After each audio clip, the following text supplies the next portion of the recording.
Well, we often have said, and I've said certainly before respective committees of both houses, that recession is inevitable for us. We are 2 years outside of the expansion. I think it's important to note in all of our underlying forecasts that we are really moving to more of a steady state. We've experienced the expansion, so we're going to be slowing, and hopefully we keep steady, but history certainly tells us that a recession will be inevitable. And so, I think childcare and many of the programs that we'll discuss today and over the coming days are certainly laudable, but we do worry about increasing ongoing costs with so many variables, including the overall economic condition of the state, the extension of Prop 30, and childcare specifically is one where, I appreciate your comments about, that it is used to help get people to work. However, these programs would have to be cut. Everything would be discussed at that juncture, and this would be one that I would put within that bucket as well. But people can't work without childcare. Like it creates a permanent underclass of individuals who are unable to maintain employment.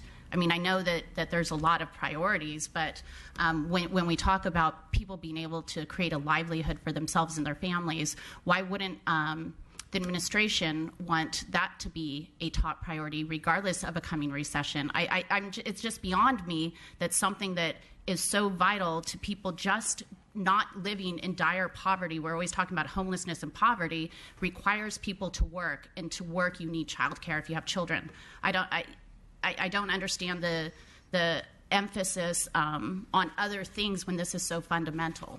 Well, I agree with you that I think it is a question of priorities, and I would note that our estimates for the minimum wage increase are about $3.6 billion on full implementation. So it does come down to an issue of what's prioritized with our underlying assumptions that we probably won't be experiencing the rapid economic growth that we have in the most recent years. Thank you. Senator Leno. Thank you, Mr. Chair. A couple of questions for Ms. Early. When we talk about the regional market rate being at either 70 or 75 or 80%, you say that is a percent of providers in that community would be accessible with that voucher. Is that correct? It's actually a percent of slots in that community. Percentage of slots would be? That the voucher would allow the family to use the voucher to pay for 75% of the slots in that community. Okay. So it might be that half of the slots in their community, the voucher is actually higher than, and so that voucher would not pay the full voucher amount. It would pay whatever those providers were charging. But that would give them access to 75% of the slots. They would be, if they wanted to access the other 25% of the slots, they could use their voucher to do so. They would just have to pay the difference out of their own pocket. Right. Do we know if those numbers are actually accurate, that if in the real world it is 75%, or is it maybe 60 or 55%? Do we have any way of actually knowing? Are you asking about the way the survey was done and whether... So the survey is done every 2 years. It's done by looking at the non-subsidized market and the prices in that market. And so the survey is currently in the process. The methodology seems reasonable. So you have no reason to doubt that it's accurate? No. Okay. I think just to clarify, I think part of the issue we were referring to in terms of rates, current rates, is that because under the current system we aren't using specifically a percentile of the most recent survey. Instead, we're using an old survey, and we are making adjustments to the specific number there. The effective sort of access to the market will vary significantly across the state. So, a 10% reduction in that initial sort of market rate number how does that affect what a family has access to? That's going to vary by county. In some places, if you do a 10% reduction, you're now may only have access to, say, half the market. In other places, that reduction may mean that you still have access to, say, 70 or 65% of the market. So because of because of the way that the state has made these adjustments, it means that what any individual family has access to is going to vary across the state. Okay. Mr. Chair, just one additional question. We're currently funding the preschool component of child care through Prop 98. Can you give us a little historical overview of how Prop 98 has funded or not funded other aspects of early care and education?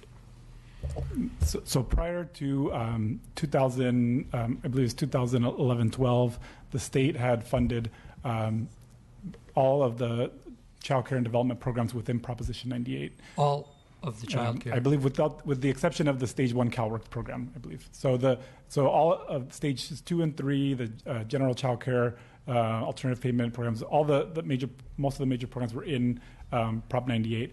In 2011-12, all of the state preschool program remained within Prop 98, and the other programs were moved out, and the Prop 98 guarantee was adjusted down. It was rebenched, is what we call it, rebenched down to reflect that change. Since then, those programs have been funded outside of Prop 98. There have been some small pieces of the preschool program. There are pieces of that were funded kind of fungible with general child care, and some of that funding we've made some adjustments and shifting from within and without Prop 98. But the big change was in 11-12 when those programs were removed from the guarantee. And prior to 2011, going back 5, 10, 15, 20 years, it had always been like that? My understanding is that for most of that time, those programs had been outside or inside of Prop 98. I believe that there may have been in the mid to late 90s some adjustments related to Stages 2 and 3, but that's not something that I'm specifically familiar with. Happy to provide you with. We could go back and get more information on that. And your own memory and assessment as to why the legislature took that act in 2011? That was in the depths of the recession, so there was an economic necessity. I mean, I think the programs were pulled out. The effect on Prop 98 itself was sort of intended on other K-12 and community college programs was intended to be sort of cost neutral. So the guarantee was dropped specifically by the amount that the value of the programs that were shifted out. I believe it was $1.1 billion at the time. So Prop 98 went down $1.1 billion. So there was no net change necessarily for K-12 and community colleges. When you do have the child care programs now outside of Prop 98, then that changes a little bit of kind of the dynamics. When you have a program within Prop 98 and you make a reduction, the minimum guarantee is still the same what it is. And so if you're maybe making a reduction to a program, you might have to provide an augmentation to get up to that Prop 98 level. When you have the non-98 programs, then you have the issue of sort of all the other non-98 programs on the table, and there's a certain amount of general fund that you have available to spend. So in those cases, sometimes those reductions do result in general fund savings, and that's where the state had to make some reductions both on the non-98 side during that recession. And is it fair to say, if we were back in times prior to 2011, that we might not be having this conversation? You mean how to fund all of this early care and education need? I'm not sure. I can't speak to how the legislature would necessarily respond in those circumstances. I think if the child care programs were within Prop 98 and we were seeing increases in Prop 98, then the issue would be then how do we spend those additional Prop 98 funds? Should it go to child care? Should it go to K-12 programs? Should it go to the community colleges? So it changes the dynamic in terms of what the trade-offs are. So I couldn't say exactly how that would be, but it would change at least the discussion and what the alternatives would be. And I know that the LAO's job is to lay out our options and not make choices for us, but do you have an opinion as to, you've seen it before 2011, you've seen it since, do you have a way to assess one being more effective or not than the other? No, I think we don't have a specific position on whether this program should be in or whether the child care program should be in or out of Prop 98. There was a lawsuit actually related to actually funding childcare in the early 90s, the court essentially ruled that the legislature has broad discretion to determine what's an educational program that can be funded within Prop 98. So we think the legislature has the discretion to decide how that should work. What we've recommended in prior years is that kind of we pick an approach and just use it moving forward, and not to be necessarily sort of shifting programs in and out from year to year, just to create some consistency in how that works. But we don't have a specific. We think the specific approach that the legislature takes, we think that there's a rationale for funding it within or without. Thank you. That's helpful. Mr. Chair, if I may, just for the record, the Department of Finance, or the administration does have an opinion, and we are opposed to moving childcare back into the guarantee. And what was your opinion, if I may, Mr. Chair? Did you have that opinion in 2010 when you first arrived, before the legislature took the action in 11-12? You mean what was our opinion in 2011-12? I would have to go back and look. I was not working for the Department of Finance at that time. Very good. Thank you. Thank you. Senator Lara. Senator Nielsen. I certainly concur that these formulas we're dealing with are very complicated, and numbers are confounding to predict what we're going to need in the future. And even more imponderable are what threshold are we approaching here? There are some ominous signs. The recent cap and trade letting, the very significant decrease is of concern. And what finance has just mentioned in terms of the impact of the minimum wage is of concern. Child care is important, but even that being important, we have to be careful at how we ramp things up, because we are looking at some real impacts if we raise expectations too much or increase obligations too much. That happened not too long ago, and we faced severe consequences. I remember a $45 billion deficit. And that's something that this conference committee and this legislature has got to reckon with. It appears that the governor has certainly made a good faith attempt to reckon with it. My question, is there any way that we can more reasonably predict how we could ramp up the numbers somewhat for child care, but not go off the cliff? To me, it's always better to look with the resources that you have and go slow. If additional revenues are available, then you can increase the slots. I don't think I see those huge additional revenues to the degree, at least that the Assembly version envisions. And it cannot be assumed that Prop 30 is going to be renewed. That was a short-term promise to the voters. And there is no assurance that that's going to be renewed or that there will be support for that, either in the legislature or by the voters. So we have to be cautious. My message here is, let's be cautious. But is there any way that finance or analysts can give us some pathways to predictability here, to maybe ramp up some additional funds, but not to be incautious about doing so? Any other formulas or any way to peg? The rates, how do the rates drive then the population, for example? Is there any connection? The rates driving population, for example. In terms of rates driving population, I'm not aware of any data or information that we have regarding that. I think what the administration proposed in January and then gave further detail on in May is we'd like to see some consolidation of the existing programs. We'd like to see a movement in childcare towards a voucher-based system that includes a single rate system and a single definition of quality that all families can access across the state to improve the equity of these programs. It's not just about reducing complexity, it's about dealing with some of the equitability issues. And no amount of funding will solve those. They must be addressed. Talk to me a little bit more about the idea of the consolidation of programs. I'm very familiar with the voucher. I find an appeal to that. But tell me about the consolidation. What would that look like? So currently, on the child care side, we have what are called Title V or directly contracted slots, where a provider directly contracts with the state. And then we have Title 22 voucher slots.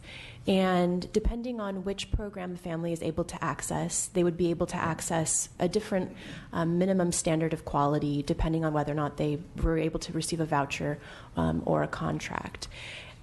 It's interesting because, in the CalWORKS program, we guarantee families access to care through a voucher, but we don't guarantee them access to a Title V contracted slot, which many believe is a higher level of quality. Not in every case, but they have higher minimum quality standards in general. Who determines that? It is not the family, I gather, that makes a determination. No, if a family is eligible for CalWORKS, then they're immediately put into one of our CalWORKS child care systems that has the only option is a voucher. Okay. Yeah. At the same time, if a family accesses care through a contracted program, while they may be able to access a slightly higher level of quality, depending on their income, they're not guaranteed care, so they may end up being on a waiting list. We also see, some differences in the pre-kindergarten side, so the early education side of the coin, in that, there are 3 months of children who are guaranteed, 4-year-old children who are guaranteed an additional year of school through transitional kindergarten, and that's solely based on age.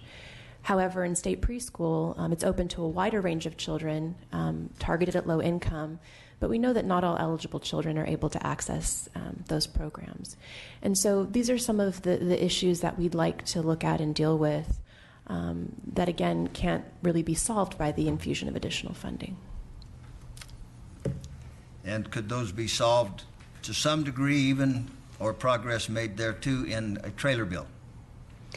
Yes, we have proposed trailer bill for both of those. If you would be so kind, I'd like to take a look at that. Certainly. Thank you. Thank you, Senator. Assemblymember Olson.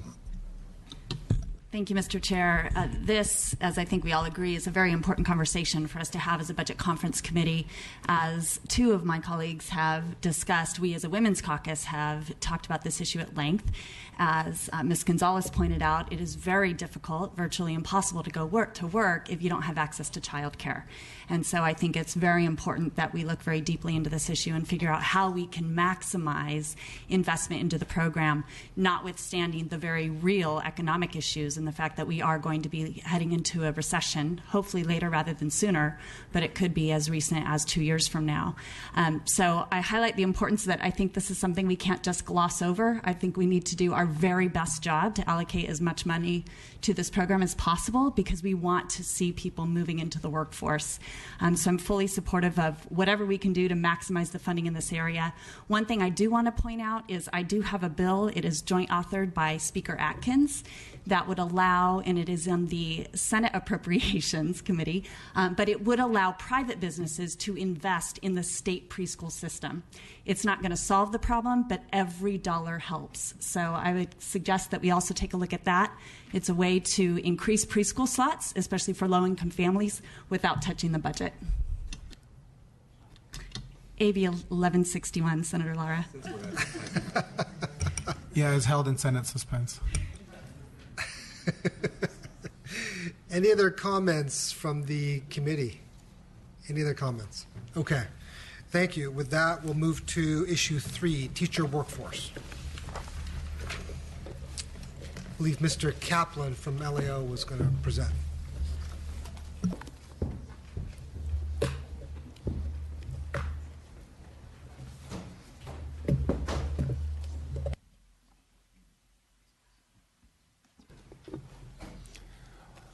Hello, Dan Kaplan with the Ledge Analyst's Office. If you look at page 18 of your agendas, you'll see a table outlining a variety of proposals passed by the Governor, the Assembly, and the Senate, all geared towards bringing more individuals into the teaching workforce. and also keeping them there. I'm going to touch on each of these at somewhat of a high level, but I encourage you to ask any questions as a follow-up. So to look at the first one, the integrated teacher preparation programs, this would be a program to allocate grants of $250,000 to institutions of higher education to redesign curriculum such that a student could graduate from a baccalaureate program within 4 years while also obtaining their teaching credential. The state's current model has most teachers going into a fifth-year teacher credentialing program before they can enter the workforce. The governor, as part of the May revision, had a proposal to provide $10 million in one-time non-Proposition 98 funds, and the Assembly approved this measure. The Senate differs from this program slightly in that it also allocates $10 million, but it proposes to do so using Proposition 98 dollars. Ultimately, we believe that either funding source could be appropriate for this type of program. The other key difference is that the governor and Assembly proposed to have the Commission on Teaching Credentialing administer the program, while the Senate proposes to have the California Community Colleges administer the program. And here we believe that the CTC, or the Commission on Teaching Credentialing, is the most appropriate body for administering the program because that is the state body that accredits teacher preparation programs, which this would be one of. Moving on to the California Center on Teaching Careers, also known as CalTeach. This is a statewide recruitment center that would recruit teachers both within state and from out of state to work as teachers within California. The state has funded this at various times in the past, most recently in the late 1990s to early 2000s. The governor proposes to allocate $2.5 million in one-time Proposition 98 funds for this purpose. The Assembly has also approved this allocation. The Senate, however, has approved a slightly larger amount of $7 million for this purpose and has also included language to target the activities of CalTeach to chronic areas of teacher shortages. Here we recommend that the state focus on the perennial shortage areas that do exist in certain types of, in certain areas of teaching, such as math, science, and special education. And for that reason, we support we recommend that the legislature approve the Senate's measure, both for its focus as well as the magnitude of funding it provides is more in line with the needs of the state for recruitment activities. Moving on to the next item, which is the Classified School Employee Teacher Credential Program. This is an Assembly proposal. It would allocate $20 million to supporting grants to classified employees of school districts to encourage them to go on and complete their baccalaureate studies and then ultimately obtain their teaching credential. The Senate does not provide any funding for this program, and we ultimately recommend that the legislature approve the Senate's package because while this proposal does target a population of Californians who have already demonstrated an interest in the teaching workforce, given the fact that they are working at schools, we don't feel that its incentive structure actually incentivizes individuals to teach as opposed to go on and it incentivizes individuals to enroll in further studies. To the extent that the state is interested in providing financial aid to individuals to go on and complete higher education, we note that through state and federal aid, students are eligible to receive up to $11,000 for attending the CSU. Moving on to the Senate's proposal, which is to provide $60 million in one-time Proposition 98 funds to support teacher residency grants. This residency model is akin to the medical residency program in which a mentee teacher would follow a mentor teacher for a period of a year while enrolled in their credentialing studies. As far as funding this, the state would provide $20,000 per participant with a local dollar-for-dollar match. We don't have a firm recommendation on this proposal. However, we do offer some issues for consideration for the legislature to consider. Generally, research shows that graduates of teacher residency programs tend to stay in the districts longer than graduates of non-residency models. However, evidence as far as how these residency models impact student outcomes is a bit more mixed. We also note that at $20,000 per participant, it's a fairly expensive model. And for the same $20,000, the state could potentially recruit up to 20 individuals from out of state or else provide Cal grants to nearly 4 individuals at the CSU for 1 year. So here we recommend that the legislature just weigh the trade-offs of this proposal. Moving on to the final proposal to bring more teachers into the workforce, it's the Assumption Program of Loans for Education, better known as APPLE. This is another program the state has funded in the past, and it provides loan forgiveness for working as a teacher in chronic shortage areas. The amount of funding that a student could receive or that a teacher could receive ranges from a low of $11,000 to a high of $19,000 if they do work the full time that's required of them. And this is dependent on which types of shortage areas the teacher does go into work. Ultimately, we recommend the Senate's proposal, which is the lower amount of the two houses proposed. The Senate proposes to have 170 of these new warrants issued, while the Assembly proposes to have 800 new warrants issued. The reason for this is that we believe the evidence is somewhat limited as to the effectiveness of these programs in bringing new teachers into the teacher workforce. And as such, we believe that the state should adopt the lower amount and study the outcomes of this. Thank you. Ms. Costa. Thank you. We support neither of the packages from the House. We, in an effort, the administration put forward 2 proposals to deal with perennial issues within teacher shortage around math, science, and special education teachers.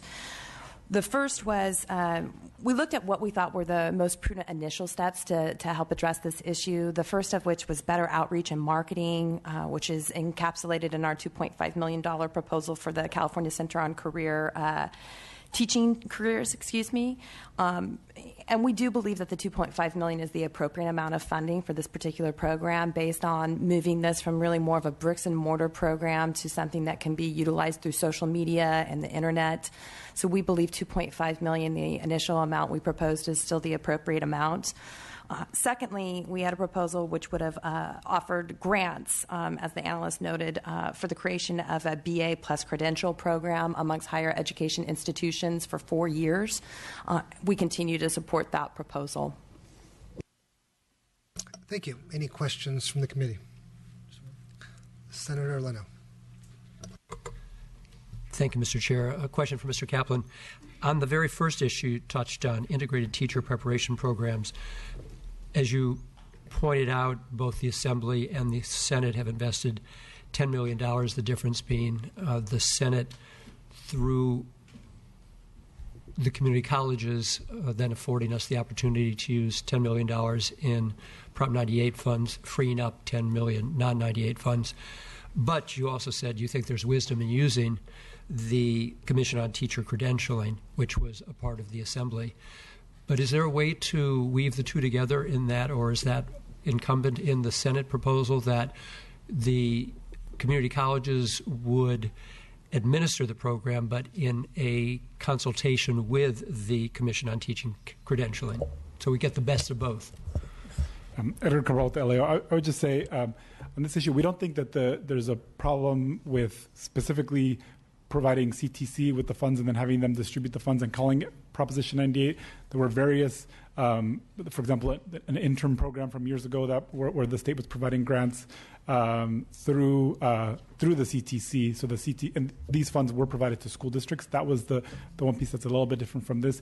But having money funneled through the CTC and then be distributed to us is not necessarily a barrier for counting something as a Prop 98 amount. I think the reason why we think this is kind of you could go either way is because it's sort of this fuzzy line between is it a K-12 activity or is it a higher education activity? These are funds that are used specifically to recruit additional teachers. You can see that as a K-12 purpose, but they would be used by institutes of higher education to help do that. So we think it's sort of one of these in between, and so because of that, we think either approach would be fine.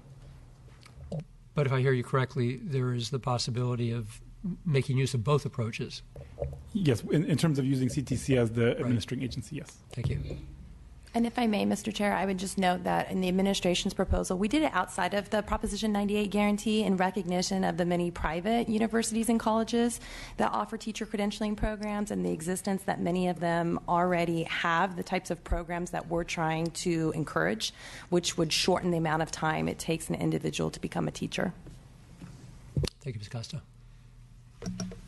Thank you. Any other comments from the committee? Senator Bates, question.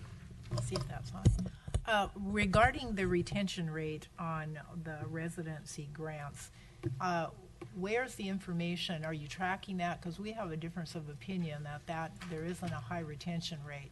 It would be helpful, since the delta there is huge, we could have some backup information on whether there is a substantial retention rate when we're giving those kind of grants. Dan Kaplan from the LAO.